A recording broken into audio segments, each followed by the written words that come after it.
back to my channel. Do all that good stuff. Like, comment, share, subscribe. All that good stuff that they talk about. Anyway, today I'm going to talk about project fails. So Pepper, which is my E36, was not going to be my first project. My first project was supposed to be a Volkswagen Jetta MK3 1997. So I went to get one, which I wanted for years to get that particular car. I wanted it to be my show car. I wanted to paint it, put wheels on it, air suspension, all the goodies. And I wanted to do that for years, but I never did it. So anyway, I had found one in Tallahassee, and it took about 2.5 hours or so to go and get it. And so we loaded it up, the trailer, and we headed out there. And I purchased it off of this guy, and the car looked fine when we got there. One problem was we weren't able to open up the passenger side. So I was just like, oh, okay, or the trunk. So anyway, we bought the car. It was $500, and I wanted it. I loved it. Surface rust, yeah. Title was clean, and he had it since college, and he was a pretty older guy.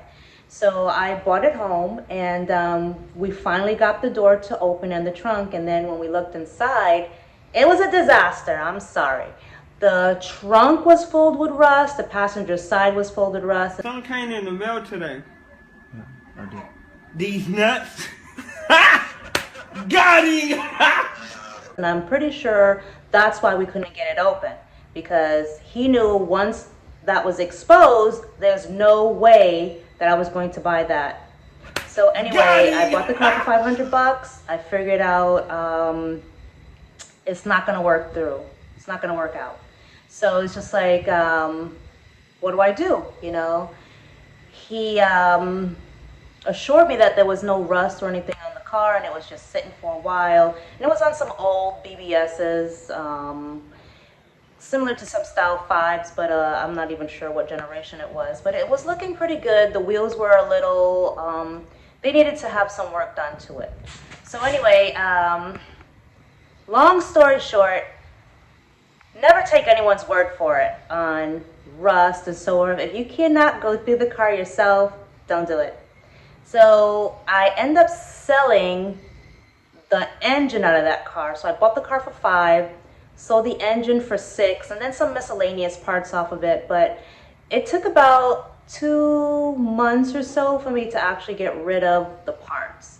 So then about 2.5 months later, I found another Volkswagen Jetta 1997 GLX. And it's, of course, I was looking for a, sorry about that, my neighbor scared the shit out of me walking through the yard. So anyway, it was a Volkswagen Jetta VR6 12 valve, and I was just like, okay, eventually maybe I'll switch it to a 24 valve. You know, I was just all about getting the car. You know, I would have bought it even if it was an automatic, you know, in a 2.0. So I was just like, yeah. So I found the car that was for $300, and he threw in the sway bar and some of the little goodies in it, and I was just like, yes, I'm gonna get it. $300, you know, you can't beat that. And he was actually going to take it to a junkyard, but he had the title and everything, and it was sitting on his property for some time, and I was just like, yeah, I want it. I didn't want to seem too over eager to get it and be like, oh dude, do you know what you have here? So anyway, he already had the VR6 12 valve in that car, so I was just like, yeah, okay, done deal. So I bought it. So now I have 2 Volkswagens at home, and one is a disaster. The gray one, which was the first one, I actually ended up calling it Yardie because I figured it belonged at a junkyard, and then learned later on that the black car, it only went in one direction, which was reverse. So I ended up calling that car One Way because it only went in one direction. So anyway, I took all the parts out of the gray car, put it into the black car to convert it to make it everything that I needed. So I ended up selling the engine out of the gray car, which is the first car, for $600. And then I sold some miscellaneous things out of it as well. And then whatever I didn't sell, I put it towards the black car. And I was like, yeah, I'm on my way. You know, I had plans on taking the carpet out and just painting the engine bay and all that stuff. And then as I started to actually get into the car, and there was no rust on the second car, there was no rust. Like I said, the only problem is it only stayed in reverse. And of course, we was going to figure that part out. About a month into the car, getting it ready to paint and stuff like that, I realized that I didn't have a passion for it anymore. I love Volkswagens.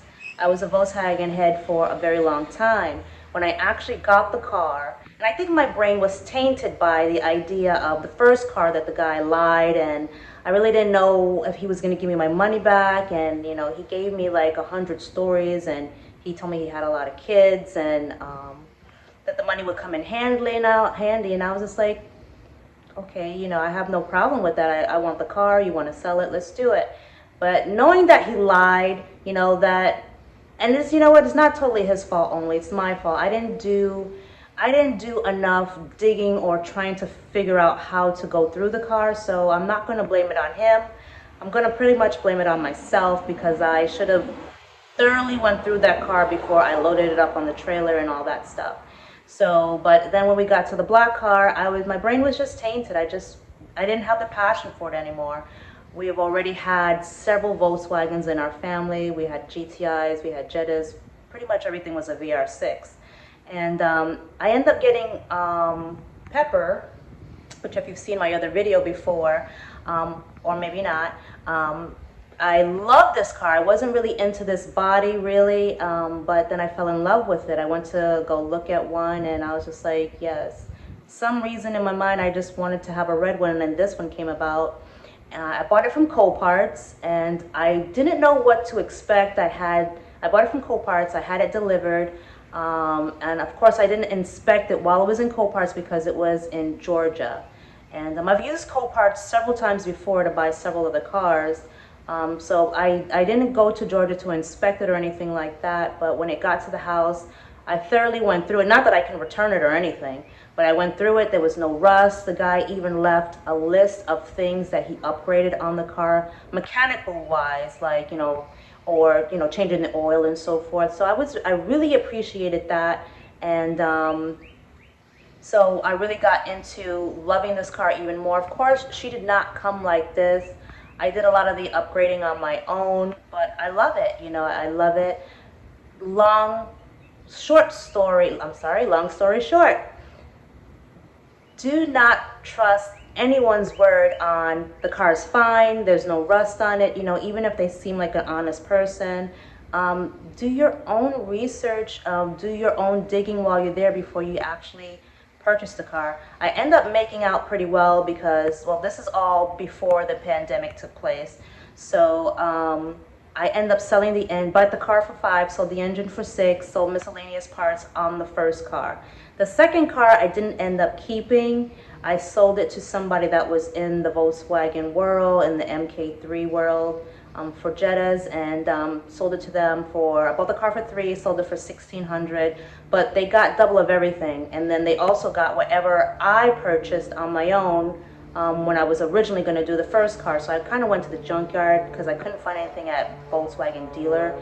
So I went to the junkyard when they had a Volkswagen Jetta there that year, and I bought little stuff like extra tail lights that I didn't have, like smoke tail lights, and we had regular tail lights and different mirrors and stuff like that. So I had ended up buying more stuff for the first car, but try to convert it to the second car. But anyway, I just ended up selling the black car to the MK3 guy, and he made out pretty well because he was able to get all the extra parts that I had and all the stuff that I wasn't going to use. So long story short, do not take anyone's word for it unless you thoroughly go through their car, see what they have to offer, and you just don't purchase it. And that's my story, and I'm sticking to it. Oh yeah, I forgot to tell you. The first car didn't make it anywhere. It ended up going to a scrapyard.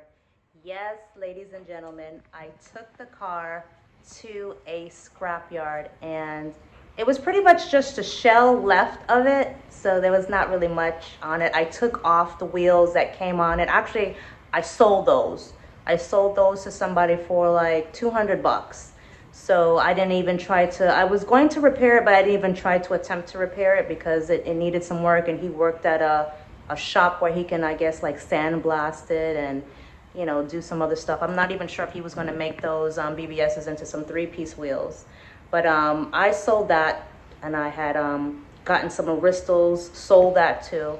But anyway, I took the car to the scrapyard, and I'm going to put the video in for you to see, but that car was crushed. It felt like I was crushed.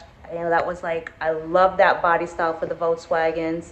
And it was just a very sad sight to see. And I said, you know what? I don't think I want to do that again. But anyway, she went to Volkswagen heaven.